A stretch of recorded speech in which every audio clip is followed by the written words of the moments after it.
Hey everyone, and welcome back to On a Water Break, the podcast where we talk about everything you and your friends are talking about at rehearsal on a water break. On this week's episode, we have a special one for you this week. We are talking to some of our DCI 2025 correspondents, and we'll also have a special guest here as well. And we'll find out what made Chris say. Marc Sylvester saying, "You're gonna go from the 20 to the 20 in 16 counts, make it happen." And why Joey said, I'm not going to say it. I'm a music educator. The group's going to get really worse and bad, but at least I'll get to march the Rose Parade. All this and more on this week's episode of On a Water Break. 8 off the mat and go. Welcome to On a Water Break, the podcast where we talk everything marching arts. Everyone, bring it in. It's time for a water break. Hi, everyone. It's Nicole. I just want to tell everybody, hey, how are you? Summer's here. In some places it's hot, and in some places it's really not. I have a sweatshirt on for 2 days. Anyway, we have a great drill, design, drum corps episode for you this week. But first, if you have any questions or you want to be part of the podcast, just reach out to us. If you want to, go ahead and subscribe. You can listen on your favorite listening app. You can write us a review. Share this with a friend. If you have a question or a good topic you want to talk about, you can email us at onawaterbreakpodcast@gmail.com, or you can find us on social media. DM us if you want to be on the show. We even have a form you can fill out if you want to be a guest. All right. If you check it out, the link is right in the bio. It just says join us. All right. We're going to find out who is on the sidelines this week, gushing and going and having some water. Chris. Hello. What is up, man? How you guys doing? Good to see you guys again. I know. We haven't done an episode together. Well, the last episode I saw of you was talking to the Palisades High School. Yes. Yeah. And I'm going to save my gush and go till about Palisades until a little bit later. It's epic. Okay, great. We have a whole segment for it. Also, too, we have Jack. Jack, how are you? I'm doing so great. Now that summer's out here in Michigan, things are finally warming up. I know, Nicole, you're in Ohio, so, we got to praise all the great weather we can get, especially coming after this winter. So I'm doing great. And also, things are ramping up in the Scottish world for World Championships coming around in August. And we have a lot of fun events leading up to that as well, too. So I'm excited to talk about that today on this episode. So that's what we got going on here. So Perfect. Joey, you're on your own marching band tour. Yeah, a little bit. Yeah. I got 9 weeks this year. Super excited. No drum corps, which is, it's okay. I'm actually really enjoying the free time. I'm in the middle of band camp. I'm in the middle of week 2, and it's really fun because first week was husband. This week is wife. We'll find out what next week holds. You know what I mean? There you go. 9 weeks. That's a long time. But honestly, right. Well, I think what else am I going to do? I just do this. Absolutely. All right. So, okay, before we do go on to, I just want to talk or shout out some of the amazing episodes that we've got going on and some bonus content that we've got going on as well. Let's see. Earlier this week, I think we had the Live with the Main hosts. That was with Jackie and Steven and I. And then we just had a plethora of people stop by. We've never had that before. So that was very interesting. We had Dylan that talked about the Pride performance, Cynthia, who is now one of the new is on the WGI advisory committee. What's really awesome about that is she's Canadian. So we really do get that international representation. That's really, really good. Also, we had the bonus episode of online equipment scammers that I did with Christine Reams.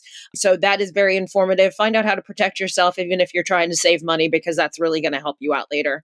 And we also had episode 25 with Jacob Klein. He is our male twirler from Ohio State, who is now one of our new hosts on the twirling side of On a Water Break. So, if y'all haven't said hello to him, make sure you do it in the chat.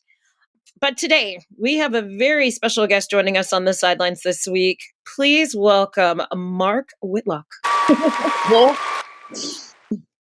Marc and I know each other from the academy. He's our ensemble specialist. And I wanted to bring Marc on so we could talk a little bit more about marching arts period, but just to get a little bit more insight from him. And I thought that with all of your backgrounds, this would be a great mind meld of sorts. So let's talk. First thing is we have this little, I call it a game. Some people say it's anxiety, it brings anxiety, but it's called your 32 count life story.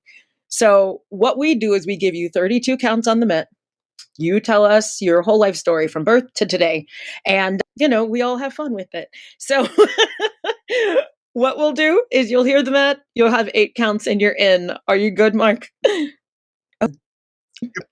All right. 8 counts off the Met and then you're in. Okay. Started in middle school, high school marching band, started marching drum corps, a freshman in high school with the Golden Knights. Then went on the Star of Indiana, marched the Garfield Cadets. Have taught so many corps since then. I've been blessed by great people bringing me on board. Santa Clara Cavaliers, Academy, Phantom Regiment, Cadets, all that kind of stuff. And now I'm working with Academy and the Cavaliers, and really thrilled to be able to do this after 42 years. That was pretty good. I don't know if that was 32 counts. It may have been 34. Well, that's okay. Actually, I think you got it right at it. So I will say, I knew that you were with us, obviously, with the Academy. And I also knew that you are working with the Cavaliers this summer as well. Is that with their drum, like with the overall, like an ensemble thing, or is that with the drum line? Actually, more specifically with the brass, helping out an ensemble when I can, of course. I do more of an ensemble role at the Academy, as you were part of that process of us really trying to create a great structure for young minds. And so with the Cavaliers, I'm very honored and I'm very grateful to Matt Stratton and Seth Murphy and the entire team to bring me on board.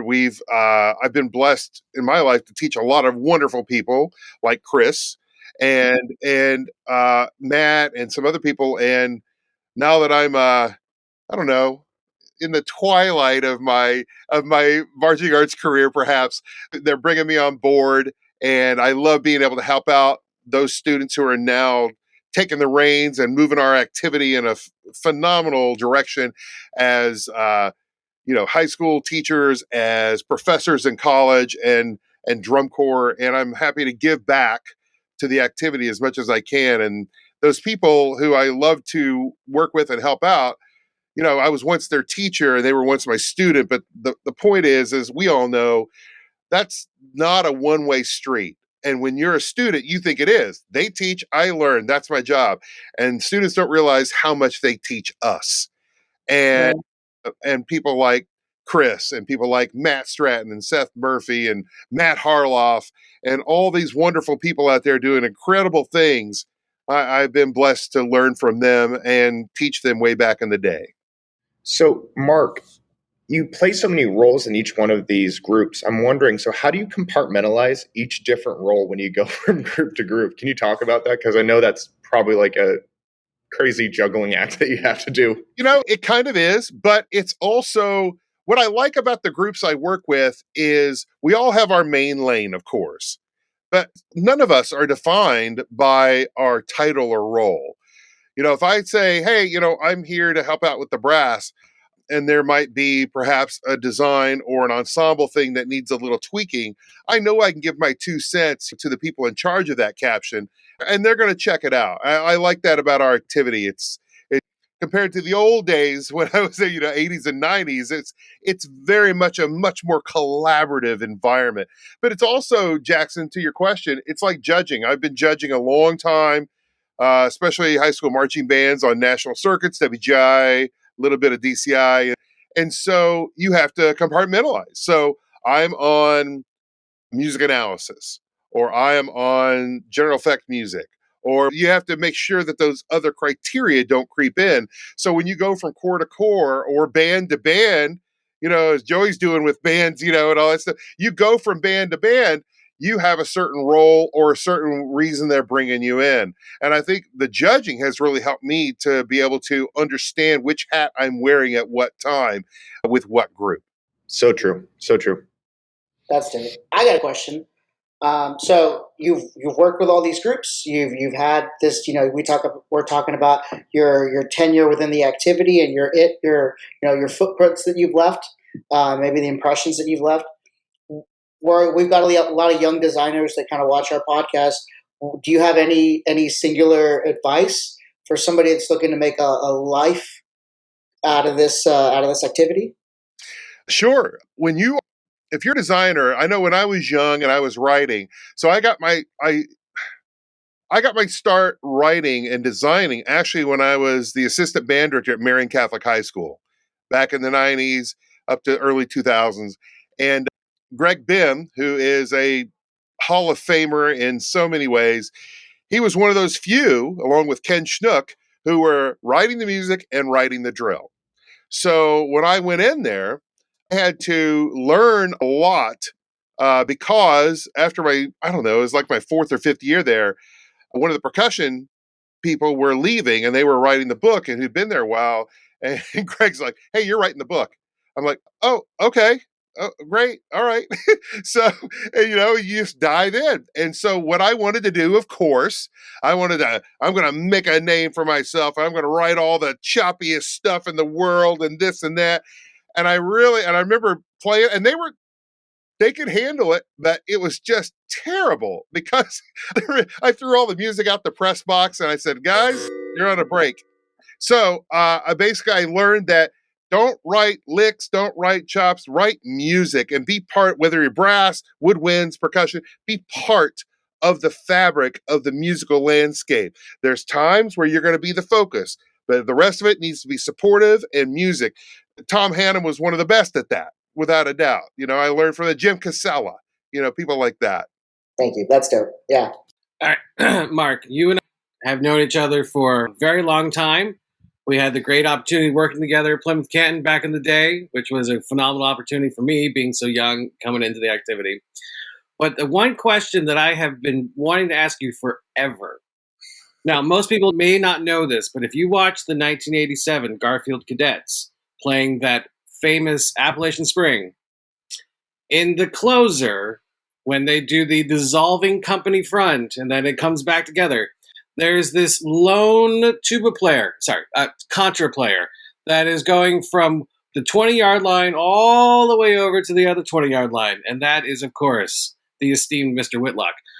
I want to know how that came about. Was that Marc Sylvester saying, "You're going to go from the 20 to the 20 in 16 counts, make it happen"? Sorry, Sully. That's a horrible. That was great. Are you kidding? Well, I want to know how that came about. That is me. Now, I was a member. That was my age out year. And I wasn't privy to the exact conversations of design, obviously. But I remember we were basically at this school across from Teterboro Airport. And so we were there. And I just remember being, back in those days, drum corps used to have they used to call it like Death Week or something like that, something totally politically incorrect, where basically you took a break of tour and just relearned the show and rewrote drill and rewrote music and all that stuff. I just remember Marc Sylvester, as wonderful as he was, and Zingali, as incredible as he was, they were just trying to do something different, find something creative. And so we just experimented. So I started on the very end on side one and scooted all back. And then I actually ended up on the yard line, like 3 from the end. And they got everybody there like 8 or 10 counts early so people could kind of fill in between that. And it was just a lot of experimentation because that's the way a lot of drill worked back in those days. And try this, do this, try this. And we did it. And finally we settled on something. And it was, I like to believe it was a great work of art and started the whole, incorporating formal choreography and ballet into the drum corps arena, especially to our lead dancer, Wesley, who taught us all how to do that. Just stunning. Yeah. So for those listening on the podcast, go look up 87 Garfield and just go watch the closer and you'll see that lone tuba player going across the field. That's Mr. Whitlock. And we call that like 38 years ago, but I call it about 112. Agreed. I'm same boat. I've watched that entire show. I'm going to tell you right now, I've watched whatever I can find on YouTube. I'm just always hitting it up. I've seen that multiple times, and now I have to go back and watch it and look for the Marc Whitlock. That's crazy. This has been great so far. We're not done yet. Also, we'll be back and everyone will actually see the different correspondents that we do have. And then we will be back in just a bit. We're going to go on a commercial break.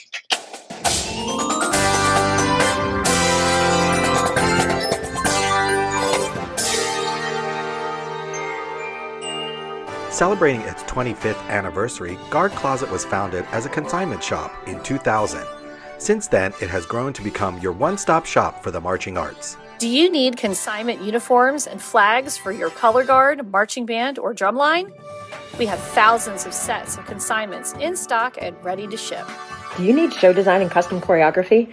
Our designers have years of experience in the marching arts. Do you need to sell your items and clear out your storage areas? We take in more than 600 sets of consignments each year and return hundreds of thousands of dollars to our consigners for their sales. Do you need to have your students order shoes, gloves, and other equipment? We can set up a microsite for easy student ordering of a wide variety of items. Do you need custom costumes or flags? We can help get you great designs from our team through top vendors like Show Day Designs. Have you listened to our podcast On a Water Break? Weekly episodes and bonus content keep you entertained and informed with what's going on in the marching arts. For over 25 years, Guard Closet has been here to help. Check us out at guardcloset.com or follow us on social media.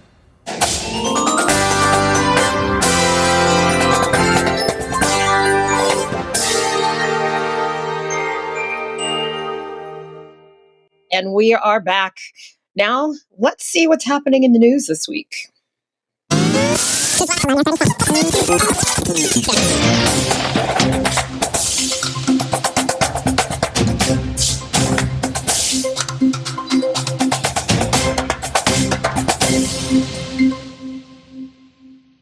All right, so we've got a couple of juicy stories here, but we're going to go over to Chris first with his.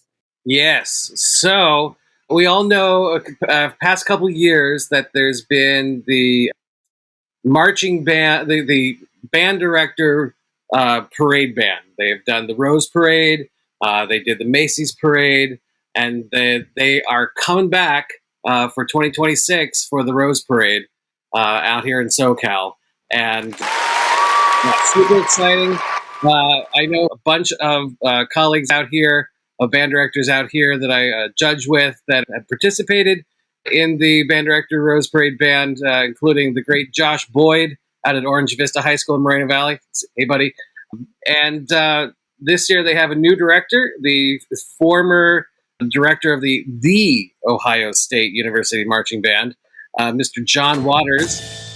He will be leading up this group. It'll be 450 people, 450 directors that'll be participating in this group. And, you know, I got to go see them rehearse when they were out here a couple years ago. And the quality of sound from all these directors was pretty fantastic, because we all know that most band directors don't really have a lot of chance to play all the time. Because they're too busy doing all the management and teaching and all the other things that goes along with being the band director. But to see them practice and to see them doing their thing together, as this article says too, take 450 Type A personalities and put them in a band together. Pretty interesting, but they all come together. They all did their job. So really excited to see them march the 7.2 miles of the Rose Parade. Pretty impressive stuff. Can't wait to see them march down Colorado Boulevard on New Year's Day. Haven't any of you ever seen them? Yeah. Have any of you ever seen the band director's marching band before? I've seen videos. Yeah, it's really awesome. I mean, Chris is spot on. I mean, their sound is like outstanding. It's really cool. Is it an audition group? And their feet are pretty good too. Gotta say. I don't think. Let's put it this way: at the Rose Parade, you know, you always see the bands coming down Colorado. But more importantly, it's that turn. The turn onto Colorado, that can make or break your entire performance, whether it's good or bad. And they handled the turn quite well. So, yeah, good job, guys. Joey, would you ask? I was asking, does anybody know if it's like, is that an audition group? Like, do you have to audition to be part of that? How does that work? No, you just go to the website, fill an application, and you're in. There you go. You have to be a music educator. I'm a visual educator. I'm sorry. My bad. I think that's great. If you are a band director out there and you want to march in this marching band, you need to fill out your form. And remember, at the end of the parade, you get free In-N-Out burgers. Always a plus. I'm gonna teach a brass block at some point this summer, and that's gonna say that I'm a music educator. The group's gonna get really worse and bad, but at least I'll get to march the Rose Parade. So I have the next story, and this kind of plays more into like what I like outside of the marching arts, but I like those shows that kind of like make your mind melt a little bit, and then you have to go and like find a video on YouTube to like explain what you just watched. So Severance is that show for me. I don't know if any of you have ever watched it, but if you haven't, Severance is on Apple TV. Please go watch it. But there are a couple of different places within the show where marching band has been strategically placed. If you haven't watched it, go watch it. If you have, you know what I'm talking about. So I just found out some stuff. So one, they had a scene where there was a whole marching band that was shoved into one of the floors of the office building.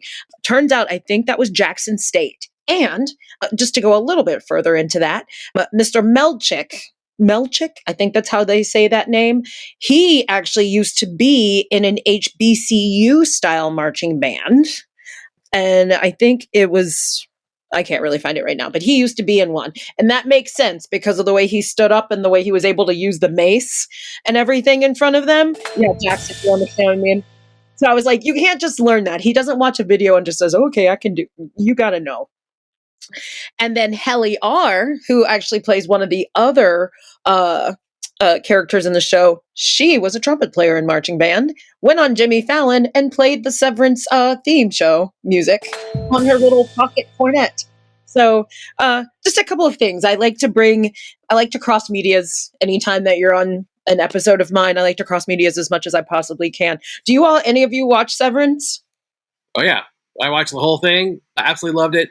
I think there's a Blue Devil alumni. I think it's Chris Drummer who was playing snare drum in that episode too. I think they strapped a camera to his drum and you got like a close up of him. I think it's Chris Drummer. I could be wrong, but it is a Blue Devil alumni faux show that's in it.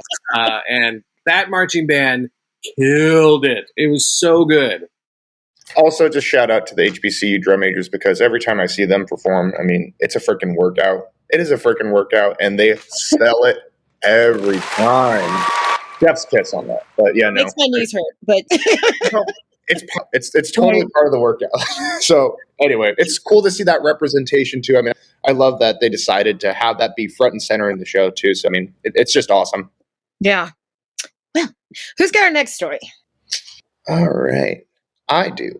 Awesome. So now that summer tattoo season is jumping up here in the Scottish band world, the pipe band world, we're getting some really cool sites popping up for our summer performances. And one in particular that's just a few weeks away is the Royal Nova Scotia Tattoo. That's happening on June 27th through July 1st. And I have the privilege of joining the Force Drum Major Display Team. So it's a flourishing drum major display team that will be going out from the United Kingdom over to Nova Scotia to perform at this event. There's also going to be some really awesome international ensembles coming in to perform for the event as well too, such as the Royal Norwegian Navy Band, the Band of the Royal Netherlands Marines, and then the Drum Corps of Hanover from Germany. So it's going to be really fun, and I'm really excited to represent this site again on the international stage for tattoo season. So it's going to be a fun one.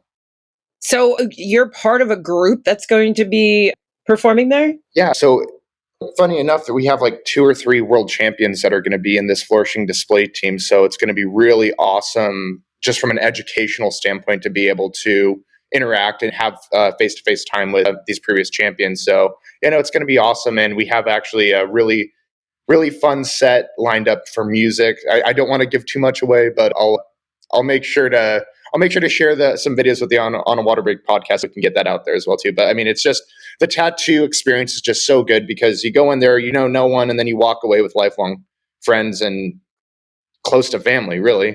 So it's just going to be an awesome experience. So yeah. Oh, On a water break and a tattoo. Yes. Yes. This is it. Joey, what's up, man? Mine's from the DCI space. They're coming out with essentially it's like a new motto or a slogan for the organization. So as the countdown to the 2025 Drum Corps International Summer Tour begins, DCI today announced the launch of a new marketing and storytelling initiative, DCI to the Core. More than just a slogan, DCI to the Core will serve as the unifying theme for the 2025 season, highlighting the people and passion that fuel the marching music activity. This campaign will spotlight the performers, designers, educators, tour staff, volunteers, medical teams, food crews, fans, and others who bring drum corps to life each summer. I think this is really neat. It seems like within the activity, there's tons of things that need to be fixed, and that we're constantly innovating and constantly evolving. I think this is just a really cool way to start highlighting the work that so many people do to keep this activity alive and flourishing. And I think that's just great to just highlight when people do a great job. And I mean, when you invest in your people invest in you. And I think with everything that's going on, not just in the marching arts but the world, it's great to feel a sense of community right now. So I think this is pretty dope. I do too. And I wonder how they will get into finding all of those other things, because we all know usually a lot of times it's always a certain names that you would hear over and over and over again.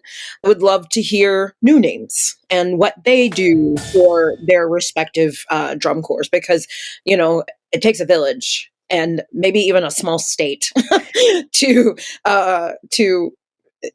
help a drum corps out through the season. So I'd like to know more about those folks and how they get through. And so bring it on. Let's see those people. DCI to the core, baby. Right on. All right. So, Jeremy, can we pause for a second? All right. Well, speaking of DCI, what's everybody excited to see? What are you excited to basically experience this summer? I'll start with you, Chris. Well, I'm super excited, again, being in SoCal, to have the great Boston Crusaders coming out west for the first time. And I'm even more excited that Boston's coming out because I'm going to be announcing my first drum corps show on July 11th at the Walnut Show. So at my good friends over at Riverside City College, I've been working with them for a couple years now, doing some announcing for them. And when it came up that they're like, "Hey, we need an announcer," I'm like, "Yes, please, let's go." So I do my first DCI gig with the great Boston Crusaders being there. So super excited to see that and to hear that and to hear what everyone's doing. I think Boston is on fire this year. Of course, the Blue Coats are going to be amazing as always. Can't wait to see the bright neon look of the Vanguard, whatever that's going to be. That's going to be crazy. We always know the Blue Devils are going to be great. And, I'm also looking forward to seeing this new revamped, re-honed Cavaliers. And I'm hoping that Mr. Whitlock here can talk a little bit about his time with that in a little bit too. But yeah, let's go. I actually think that Academy is going to be at that show. Oh, really? Yeah. So I'll be at that show. On a water break. We're gonna meet up. I'll be on. I think I'm on the field announcing. So come find me. We'll do a quick "What are we doing?" It's really fun. Awesome. Jack, what are you excited about as far as DCI is concerned? So I'm a simple man. I'm from Northern California. I'm Blue Devils through and through. So I'm excited to see them come out, bring in as usual. In particular, I'm actually excited about their feeder corps, the BDB. One of my friends, Marvin Reed, he's taken on that corps now, and he's done a lot of great work with them. And, you got to cheer on one of your good friends and one of the drum major deities. He's an amazing field conductor. So I'm excited to see what BDB is going to be bringing out in their feeder programs, because we need to make sure that we cheer on those feeders as well too. Really important. Yeah. Nice. All right, Joey, what are you excited about, or what are you excited to see? I'm not sure. Honestly, I've been pretty inattentive of it right now. I think not knowing I'm not doing the summer. I'm kind of just excited to start just taking in media as it comes, and experiencing this activity in a different way. I think this is like going to be a one-time summer thing because I'm kind of pulling my hair out right now, being like, I want to know all the secrets. I want to be around. I want to take pictures with Chris. I'm going to miss a lot of friends this summer. So I think right now I'm excited to be able to just show up to a drum corps show and not have, the 2 weeks before that having listened to the same music over and over again. And my ears will actually get like a fresh, read and actually experience of what, the corps are presenting. And I think that's what I'm excited for. I think there's something that, your eyes kind of glaze over, your ears kind of become in tune with these types of things. And so, doing high school stuff all summer, I think it's going to be really cool to go from that, great bands, great sounds, all that stuff. I'm not saying but I'm saying that's just another level. And I'm excited to just hear that difference so quickly, where it's usually all right, I'm gone. All right, I'm back. And kind of just hear the groups, throughout the summer go better. I'm excited. I think the first drum corps show I'm going to see is in the middle of July. So at that point, they're going to be slaying, and then I'll be at finals week, and get to hear everybody that did something this year. So yeah, I think I'm just excited to get a fresh read on drum corps this summer. That's always good to come in with a clean palette. You don't have to worry about any of that. That's awesome. Mm-hmm. All right, Mark, I don't know what you can say, but I'm still going to ask, what are you excited about for this summer? Hey, so on a personal level, I'm really excited about the growth, development of the Academy and the Cavaliers. So with the Academy, I feel like there's I think we have and Nicole, you'll know this firsthand, I think we have a better understanding and a stronger approach to group rehearsal. How we're gonna maximize get the most out of our time together. And I think that's really exciting, for whether that's ensemble or small groups and things like that. And I'm really excited. Jim Ragsdale is the other ensemble specialist. He's doing a fantastic job of breaking down the score and things of that nature. The whole team, you, Brian, I'm really excited. Josh T., the director, is one of the kindest, nicest, and most dedicated individuals I think I've met in this activity.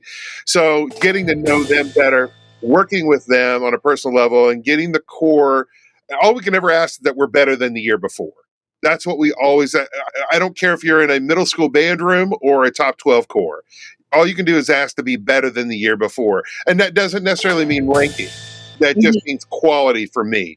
So I'm excited about that. For the Cavaliers, I'm really excited about those students, those members, because their attitude is just ridiculously positive and awesome.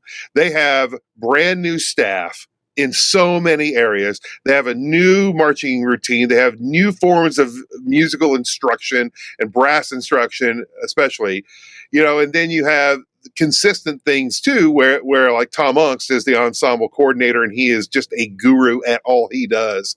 He's in 5 halls of fame. People like him don't grow on trees, So I'm excited to not only work with him, but also learn from him still continuously, and Matt and Seth. So, and I think the show, without going into too much detail, I think the show is really intriguing. I think Rick Subel and Zivento and the entire design team have done an outstanding job. And I'm just looking forward to seeing that develop. I actually have been on a really bad recovery from a leg surgery that's kind of keep me on the sidelines a little bit. But I've been going in a little bit, and I'm going in this week. So I'm looking forward to that. Now, as the fan of drum corps, the same guy who is 13 years old, what am I looking forward to seeing? Can't wait to hear the first big chord from Carolina Crown. I can't wait to hear and see the AV coordination of groups like the Bluecoats and Boston Crusaders. I cannot wait to hear the literature of the Santa Clara Vanguard. That composer list is off the charts. I can't wait to see, like I did 2 years ago, one of the greatest things I've ever seen in drum corps on the field ever. 2 years ago, Jackson, you're going to love this one. I'm at a show in Atlanta and then at finals in Indy, and I'm hanging out with Todd Ryan, who is just the absolute master of visual teaching. And I'm watching the baritones of the Blue Devils jazz running across the field, playing a long tone at piano and not a foot in the sound. I mean, that to me is key more than the more volume on the amps and the speakers and more sounds and more banging and more this and louder. That's not it. That was just masterful. And the Blue Devils are just the most consistent core we've ever had. So I'm really excited to see them. I'm also looking forward to my mother's favorite corps, the Troopers. They've been doing some really unique things, bringing out some bring out new sounds and new palettes and new visual. And that's my mom's favorite. And I know why. And Tim Snyder and his team do a great job there. So the fan in me, nearly 60 years old, is that same kid at 13 who was just about to go to his first winter camp. That's awesome. I love how you got so excited about it. There was a very earnest side when you were describing all the groups that you were working with. It's just like very matter of fact. But then there was this part of excitement that came out of you. And I completely get that because honestly, I don't really care who it comes from. As long as I get that blow my face off moment, I'm good. Just give it. I just need it one good time. Give me goosebumps all up my forearms and I will happily go eat a hot dog and, be on the road for the rest of the summer. I just want it one time. And everything that you have just said. Cynthia is actually one of our correspondents, is part of the Troopers staff. And this is year 2 for her. So we are hopefully going to be getting some good tea or cereal or soup or whatever from her more on this. So that's great. Oh, well, we're all, everyone goes on tour. Every drum corps is traveling from here to there. We do have some travel tips from Peak Travel. It's time to get some of those tips for this week, brought to you by our sponsor at Peak Travel, helping you navigate your next adventure, whether it's across the country or just to your next competition. Hi, everyone. It's time for your travel tip of the week with me. I'm Beth with Peak Group Travel. Performance tours are a great way to showcase your ensemble in new cities and for new audiences. But be sure to also include local attractions and sightseeing tours or cruises to give your group a full cultural experience while they're on the road. Don't forget to like and follow Peak Group Travel on Facebook, Instagram, and LinkedIn. And be sure to email info@peakgrouptravel.com when you're ready to start planning your next performance tour. This is your travel tip of the week with me, Beth, from Peak Group Travel.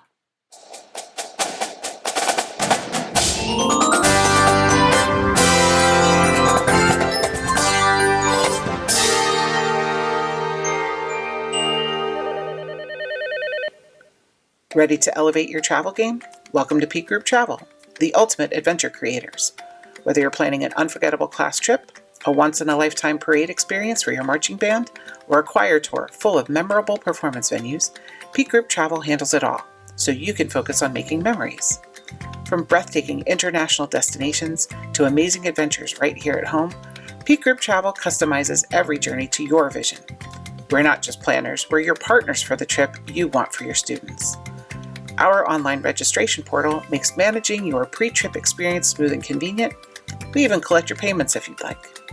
Picture it, effortless planning, unmatched experiences, and smiles that last long after the journey ends.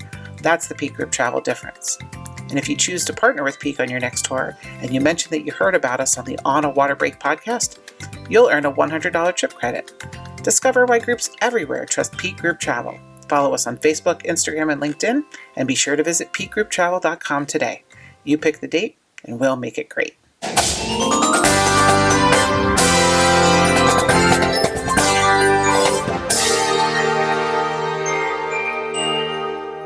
Hey guys, I am joined here with Clara and Jack, 2 of our DCI correspondents over at Boston Crusaders. Hi guys! Hey! How are you doing? I know it's been crazy, the first couple of weeks of being with the Boston Crusaders. It's been really good. We've been working so fast and so much because our spring training's so short this year, since we're going to Colorado right when we would be finishing spring training. We're just like cutting it off and going to finish our spring training in Colorado. So it's like been quite a overwhelming process to push the show out as fast as we are. But every day is a sprint. Yeah, it's like it's not. It's I want to say it's not a sprint, it's a marathon, but it's kind of just a really long sprint. Yes. That's the perfect analogy for it. How are things going in like your separate sections and like versus ensemble? Honestly, the front ensemble is never with the guard ever. We've had like a couple ensembles together, but in Pit World, it's so fun. Everyone's so nice, and the music is so fun to play. It's been busy, and there's a lot of like really long pushes. Because the first like week, we were on the other side of campus from where like the rest of the corps was, so we had to push like super far. But I don't know, it's been fun. It's been good. We don't really get to rehearse together very much, and we don't really get to like talk because we just see each other in passing and like in rehearsal. But guard has been great. We love like our staff so much, and they push us so hard, which is exactly why we're here. But they've been, pushing us as hard as we can go, and it's not necessarily something I've experienced before, the level that they're taking us to. But I'm really, really excited for it because it's working. It's going well, and we're learning really fast and filling in the whole show. And I don't know, everybody's so nice and supportive, and even though it's hot or it's windy, it was very windy yesterday for our community performance. But even when it's hot and windy, we're all pushing each other to do our best. I don't know. I love it. So you guys have the community performance under your belts, and your first big show is coming up. So what should people look for when they come to see you live? What's like a favorite part of the show, or just something that is going to be like a surprise or a highlight for you? That's a good question. Okay, so in front ensemble world, we have a whole lot of different instruments in the pit, and there have kind of been a few spoilers. Colin McNutt posts stuff on his Instagram that he's not really supposed to be posting on his Instagram. So if you want some secrets, you can go look there because they're public. For shame. I'm a former pit kid, actually, so the pit writing and the arrangement and the instruments has really made me nerd out while I've been here. Every time I see it and hear it, I'm just like, oh my god. But in guard world, of course, we can't say anything super specific because hasn't really been revealed yet. But we have some, I can't say, but we have some interesting things to look out for. Keep your eyes peeled for some, cool visual effects. I can't say it exactly. They are so good. They're so talented. Every single time I watch them, I'm just freaking out. The pit is too. That's going to be awesome. I cannot wait to see it. It's going to be great. So thank you guys so much for checking in. And I can't wait to get some more of your videos up on Instagram and YouTube and all of our social medias, and just keep the great content coming. Thank you. Absolutely. Thank you so much. I'm really glad we got to pop on for a second because it's a busy day, another busy day. Yep. Enjoy it, though. Enjoy it. Soak up every second, especially for those of us who are done. Hey, Omari. We're checking in with our DCI correspondents today. And Omari, how are things going over at Carolina Crown? Things are going really, really, really well. We're a lot stronger than last year, which is really, really satisfying. And we've got parts 1 through 4 without the metronome. We got a run of that already on day 18. So it's really, really, the show is really tiring. Lots of moving and playing, as we do. Are there any secrets you can let us in on? No, not yet. It'll all come out, but I've tried to think of something, but I feel like one secret will lead to another, and then that does snowball pretty quickly. So are you guys done with training yet? Are you going on the road yet? No, we still have another, I think 2 weeks, and then we have our preview show. That's training. And then we go to another place to go and learn like the rest of our show, which is part 5. And then, and then we go on the road after that. So you still have quite a bit of work ahead of you before you get all the fun stuff. Yeah, but it's honestly worth it. I've already lost so much weight from it. It's actually kind of funny to see. Well, you look great. You look like you're enjoying yourself. Thank you. How are things going on your end? Good. Good. I'm just excited to be checking in with everybody today because, like, seriously, I get to watch all of your content videos you guys are sending me. And yeah, it's been fun putting everything up. So one question I asked some of the other correspondents that was a good one was that, is there anything, you know, with your first show just a couple of weeks away, is there anything that viewers should be watching out for? Is there anything you could be like, hey, this is like my favorite part. Make sure you hit that. Make sure you check that out in your show. Is there anything in my show? I mean, I really, really like our ballad. Okay. It's a beautiful piece of music. I'm going to move my camera real quick. Yeah, You're good. Very beautiful piece of music. I don't know if there's anything public that I can share that they can watch out for, but more secrets. I think also, yeah, I think the end of part 3 also is one of my favorite parts of the show, of anything I've actually marched. So the end of part 3 is really good. Okay, so watch for the ballad and the end of part 3. I'm so excited. I can't wait to see what you guys put out there. Y'all have been working so hard. Is there anything that like has happened that just like blew your mind or like, you know, completely different from last year? Yeah, just how strong we are.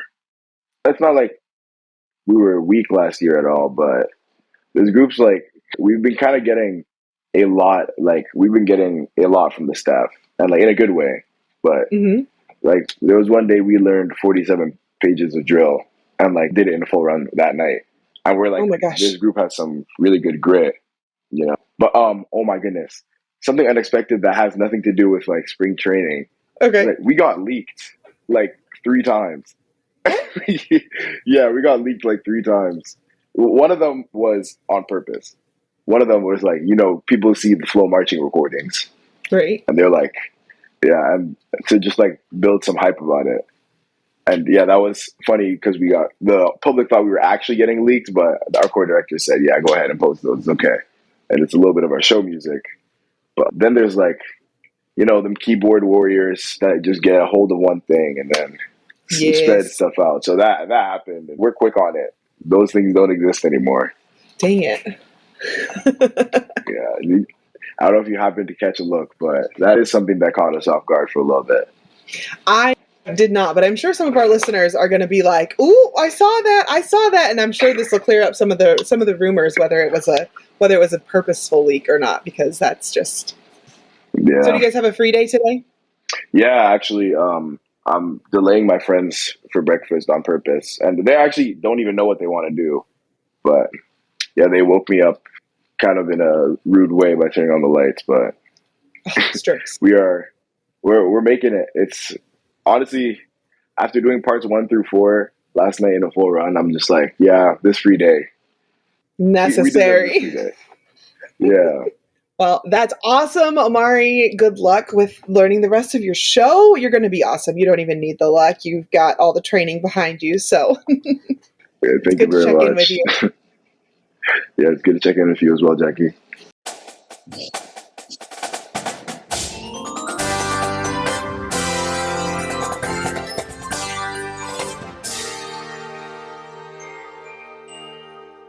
Okay, everyone, we are back, and it's time for the 60-second tech block. 60-second tech block. 60-second tech block! Every time. Every time. It gets me. Never gets old. Never gets old. Mark Ricardo, who's actually the captain academy. So, okay, so this segment, this is where our host or our guest clinician is put on the spot to deliver a 60-second nonstop tech session, and it's got to be on something that needs some serious attention from the last run that we just did. So our special tech this week has to be prepared with 3 different topics that they think they can talk about for a full 60 seconds straight, no hesitation, no pauses, just pure technical gold. And this week, let's see, I think we'll throw it over to Mark. So Mark said, so listen, y'all, these are the 3 topics that they want to do. So one is how to deal with the drill experiments of Marc Sylvester when you had no idea what to do. Fun. 2, simultaneous responsibilities now and then. Or 3, really coordinating all the music and audio elements. All right. So what topic do we think Mark should do? Let's hear it, guys. Tell me. As somebody that got to watch Marc Sylvester do some work over at the Colts, what was that, 2015? Number one, I want to know what it's like to have him as an educator when he was younger. I feel like he was the same in 14 as he probably was in the 90s. Am I wrong? He's much sweeter now or something? Maybe. Well, you'll have to wait to find out, depending on if that's what the group picks. Dang it. I I'm vote here number for one. one. I'm here for one. One, yeah. I mean, as someone who lived through the creation of Marc Sylvester, I mean, I want to hear it too. So, dang it, y'all! I have had the same. Yeah, I want to hear it. Number 3 is great. I mean, honestly, like number 3 would be great for designers that listen and whatever. Yeah. But number 1 just sounds like a lot of fun. All right, what do we get? Number two is really good too. I'm just saying, like that's an important topic, but yes, I do think that number 2 is important because, like we said earlier, we have a lot of new designers and younger folks that are stepping up into that, and so you got to know your history. And I think it would be good to know the difference between now and then. I might be able to intersect a little 2 in this topic 1 if maybe a 70-second segment. He's like, I will give you a twofer. Right. 60 seconds with a long retard. There we go. Rich. That's right. All right, so what are we thinking? What do we think, guys? Tell me. Number 1 with a little bit of hint of 2. All right. Yeah. Are we thinking that? Yes. All right. One, please. 1 and a 2. 1 and a 2. So we're gonna do those. Okay. So, all right, Mark, are you ready? Joey, can you pull up 60-second timer on your phone? But wait 10 seconds to start it. All right. All right, So we're in. here, Mark, you are on. Go. Okay, so a lot of what happened back in the day, Marc Sylvester, for the young people listening, is a very creative, artistic mind. And him and George Zingali did a lot of their visual designs based on brushstroke patterns rather than grid and math and geometry.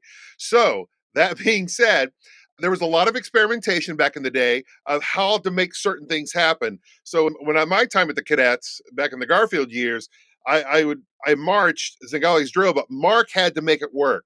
Marc was the genius that really made all that work. And so a lot of times we just had experiment. We'd take a block, just experiment on how to get to certain things. And eventually what you see at the end is really fantastic. But, that's like draft number 48. So it was really, and of course, Marc is a living cartoon character. He is like Yosemite Sam and some modern day cartoon guy, right? He is lively and fantastic and brilliant. 2. Yeah, and that's it. It was wonderful being under his tutelage. Wow, 60 seconds goes really fast.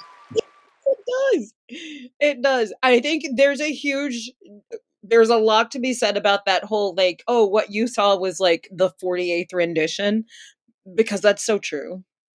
And obviously I didn't spend that much time as what you and Chris probably spent with him, but yes, he did come in and work with my winter guard when I was in world class. Yeah. Yeah.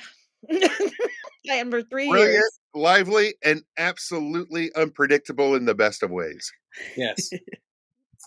1998, when he was working with the Cadets, and he wrote the drill for part 3 of the show, which is basically the percussion feature. And on the finals video, it's multicam, and you don't get to see what the horn line is doing, but we are running our patooties off with all these different reshaped drills, reshaped forms. And it literally took up until finals week for us to figure it out, because that was the hardest drill that I've ever performed, just because of the constant change in direction and your checkpoints and all that stuff.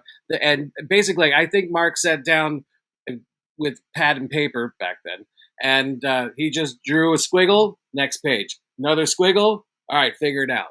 And it worked. It was great. It was so much fun. Go find the Allentown 1998 video, and you'll get to see that insane drill. And you'll get to see Mark and the rest of the staff losing their collective minds, because that was a really, really good show that night. Yeah, it was. And I will say, just as a quick capper to this, back in those days, there was a lot of reshapes Chris referenced. And, unless something's changed, there was a time when Pieware couldn't do reshapes because you literally had to take 4 to 5 paths in one move to make it really have the drill come alive.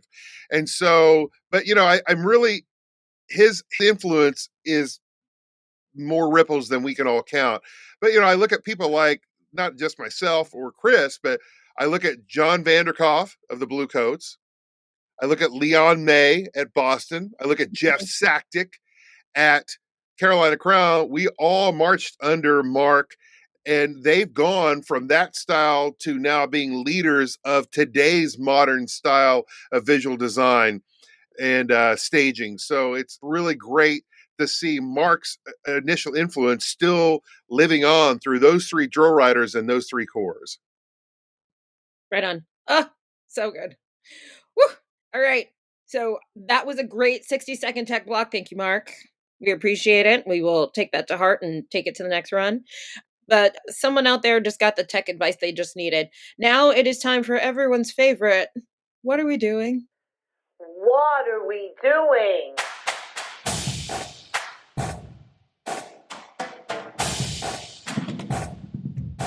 What are we doing? So this is the part of the show which I really love that music. That's my favorite of the whole thing. Part of the where we just let loose a bit. Maybe not a lot. Well, maybe a lot. Maybe. But we just read about something in the marching arts that's, just doesn't make sense. So maybe it's a tradition that needs to go. Maybe it's a habit that performers can't seem to break.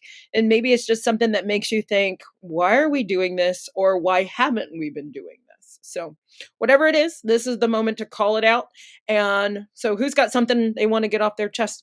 Chris, I will go with you. You look very pensive. I got it. What are we doing in this modern age of drum corps and pageantry arts that we are not wearing our traditional corps uniform at retreat? Oh, come on. What? Like, I get it. We're all going to wear our fancy costumes. They all look great. But at retreat, when we all go out there on the field for retreat, can we just put on the traditional uniform so we can see who we look like and what we are? I mean, I think Cadets did it in 23. I think Cavaliers did it recently, last year or the year before. I would love to see the Vanguard come out with the traditional uniform. I would love to see Boston come out in a traditional uniform. I would love to see all the groups in traditional uniform at retreat. Kind of like with Blue Coats drum major wearing their traditional uniform, but themed in the style of last year's program. I thought that was great. It bridges the gap between being progressive and moving forward versus the old school style. But I would love to see the groups wearing the uniform at retreat. Please make that happen, please. I will have to say I agree with that. I haven't heard anybody bring that up before, but I honestly, back in the day when I was younger and you could see every corps come out, like, honestly, you just look at the uniform and you knew exactly who they were. I don't know, that just made you felt more in touch with the actual marching community because you knew what corps went with what uniform. So, yeah. Jack, what are we doing? What are we doing to help out with performers going into DCI this summer to cover their expenses? Because that's something that, I've seen all my friends, they're all doing the GoFundMes, and just seeing how much money required to even get on board now is just crazy. So I think all of our listeners should be really focusing in on what they can do to help support their friends and family members as they're going to really do this amazing activity, because it does require that solid financial foundation. So if you know someone who's going into the corpses for this summer, really put that $5 out there, put that $10 out there. It makes a difference in the long run. If 20 people did that, you're changing someone's experience for the summer. There is, I'm teaching alongside, yes. I'm teaching alongside someone who just staged out maybe in the last 2 years, and they said that they had, actually gotten to use a school's gym, and they put on, like, a clinic, and the proceeds from the clinic went towards their dues. That's so smart. I love that. I Yeah. think the more creative we can be to really take on this issue, I think that the better for them. I think that's an excellent idea. So, if our listeners hear that, go figure out creative ways to fundraise for this because, I mean, again, it's a beast every summer and it just gets worse every summer, if I'm being. Right. So correct. Mark, what are we doing? So this is for kind of the young designers out there, or even maybe experienced ones. When it shows, what are we doing by throwing every sound possible at you at once? And I'm going back to that coordination of the audio thing. So I have, and Chris knows this already. I have 2 children who are deaf, and so we have. If we go to a theater, we go to a play or a musical, my child knows exactly what to focus on based on the spotlights and the lighting fixtures and things like that, and that design. So the analogous point to the music is that make it obvious what you want us to listen to. It's not always based on staging of the visual, but sometimes we'll be like, okay, here's like this mellophone feature. And then all of a sudden there's this like bass drum going in behind. I'm like, why are we doing that? Like, save that. Or, it's a situation where because we don't have a snare feature with the trumpets in the background playing, or digital effects or so. It's just make sure it's obvious what you want us to listen to and thin everything else out. So just be careful about not throwing too much at us so we can really make sure we can appreciate your production from a musical landscape standpoint.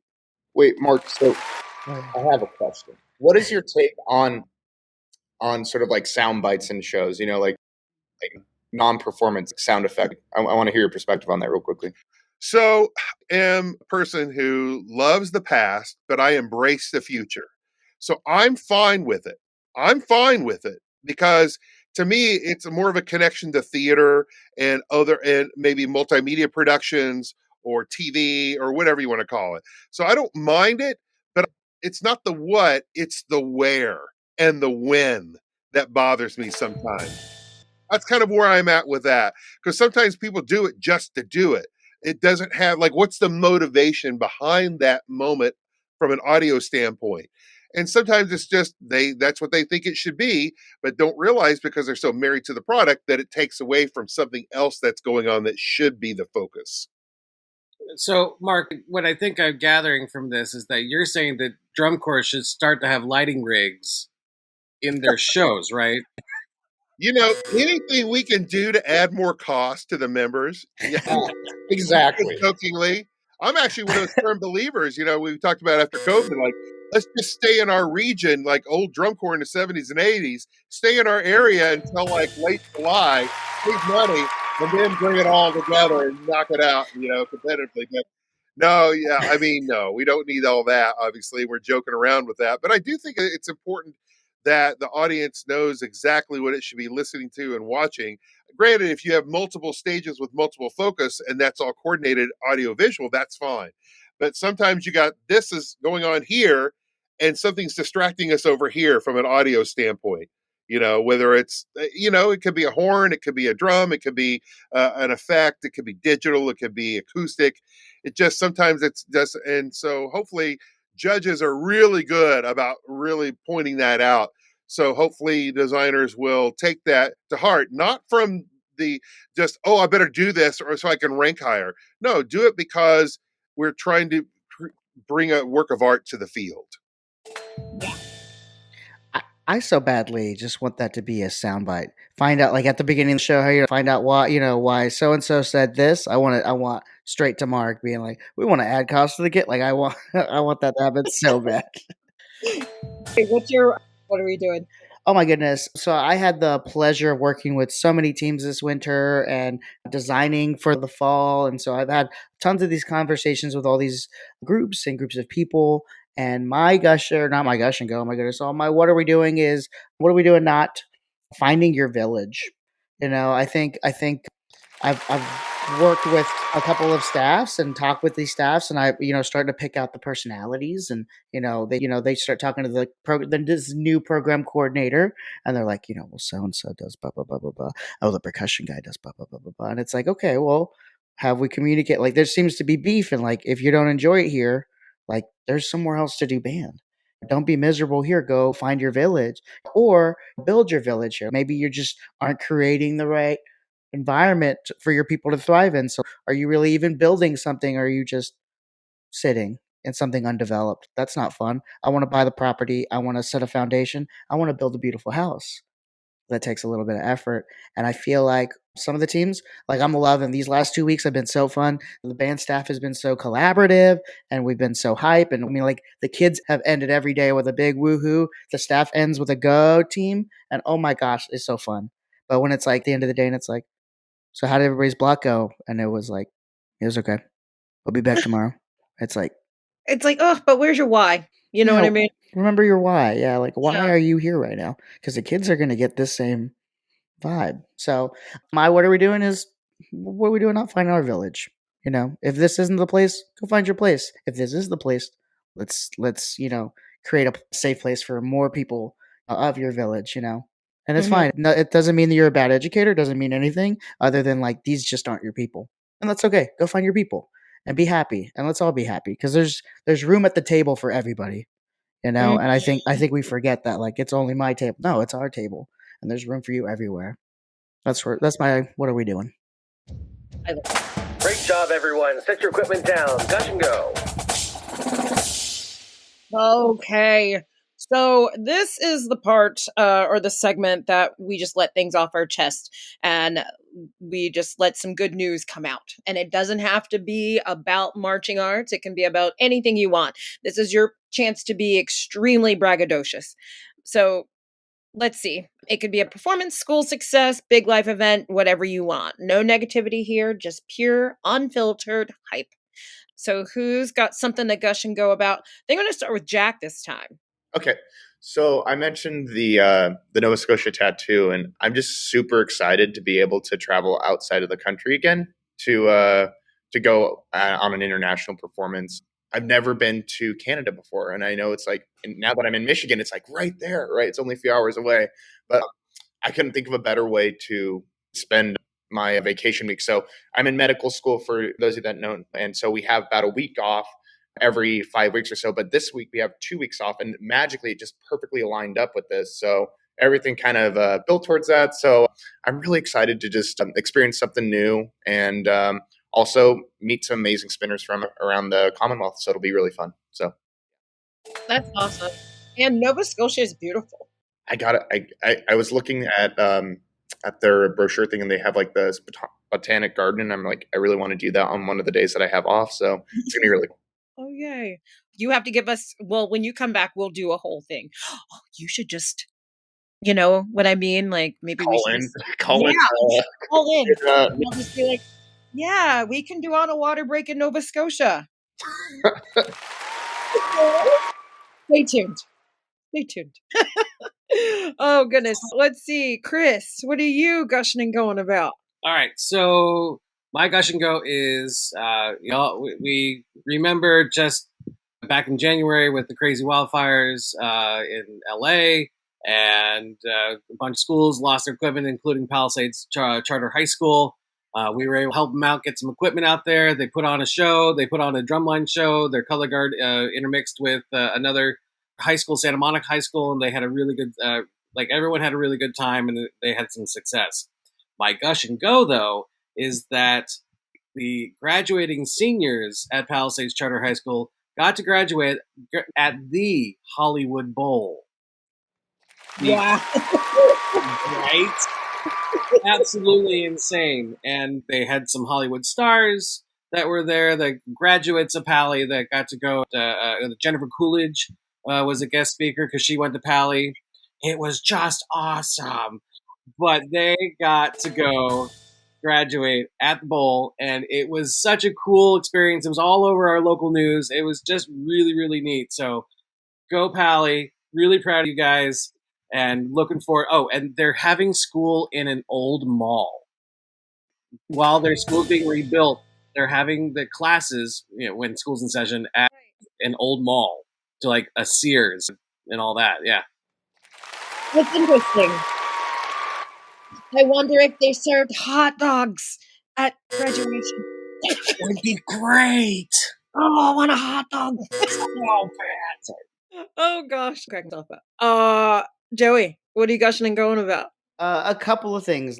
Life is good. Life is happy. I'm not working all the time. Well, I am working all the time, but it's just a different vibe right now, and I don't know why. Eva Independent, my independent group out of Raleigh, North Carolina, we just announced that we are doing all 3 idioms this winter after taking a season off. We got a guard in the A class.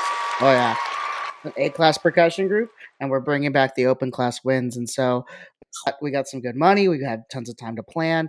Our staff is just incredible.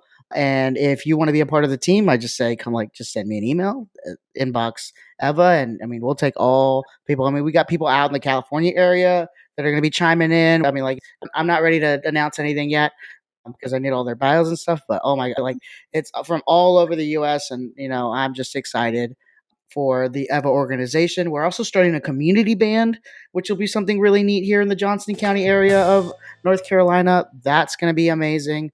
And then for myself, big thing for me, for those of you that don't know, I was a competitive hip hop dancer for a huge part of my youth. Did a lot of World of Dance stuff, did a lot of huge intensives with big names and artists that are on the radio. And then I kind of left it because the performance space wasn't for me. Well, at the end of last month, the Jabberwockies dance crew announced that they were doing open auditions in Vegas at the end of the month. And I went and bought a jump rope. I went and set up my dance floor in the garage. And I've been dancing for about 4 hours a day since the beginning of the month for the audition that happens on the 29th in Las Vegas. Yes, Joey. Oh my goodness. I will tell you right now, and I'm not just saying this because you said it, but I love the Jabberwockies. OG, like, I was like, you can make a career out of this. Like, they were the ones that motivated me to just go gung ho about dance, and I haven't regretted it. Joey, a billion years ago, I was singing with a barbershop chorus called the Westminster Chorus out here in SoCal, and we were on a competition show, America's Got Talent, and that was the same season that Jabberwockies were on there with us, and that was what launched their career. Those guys were some of the nicest human beings on the planet. Damn, they were really, really impressive with their movement skills. So, oh yeah, and it's a cool gig. I'm really excited. It's the first time they've had open auditions. It's always been they've pulled from Kinjas or somebody from within.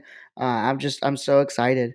And you're right, they're so nice. I've danced with a few of them from the original team, and they're always, oh yeah, your windmill does this. If you think of this trick, it goes fast. And they're so willing to, like, it's not a competition, it's community. And like that's what's really set up how I really believe in this activity is, just continuing to share the wealth, because we don't get to keep it when we're gone. So yeah, I'm super excited to go back and make it all happen. We'll see. Oh, great. All right, Mark, being our guest tonight, you're the last one to bring us home with this. What are you gushing and going about? Well, when you get my age, I'm a lot older than you guys, but I get very nostalgic, very, very reflective. And I just want to give a shout out to, I have a lot of joy in my life, especially with the marching arts. And I have to thank the students and the staff of Marian Catholic, Hebron, Plymouth Canton, and good old Discovery Middle School. Those students really are more than they'll ever know. And I'm very close with a lot of them still. And of course, every drum corps member and staff member I've ever been with. I really appreciate all of them so much as I continue to learn, and I still feel as passionate with this activity as I did when I was a kid. And and then I guess the other the braggadocious part you talked about. I would love the opportunity if there's any bands or there any performance coaches or program coordinators or things like that. They can go to my website. I'm happy to help out if I can. Nice. Perfect. Hey, it's called Gush and Go, not Gush and Stay. Let's go.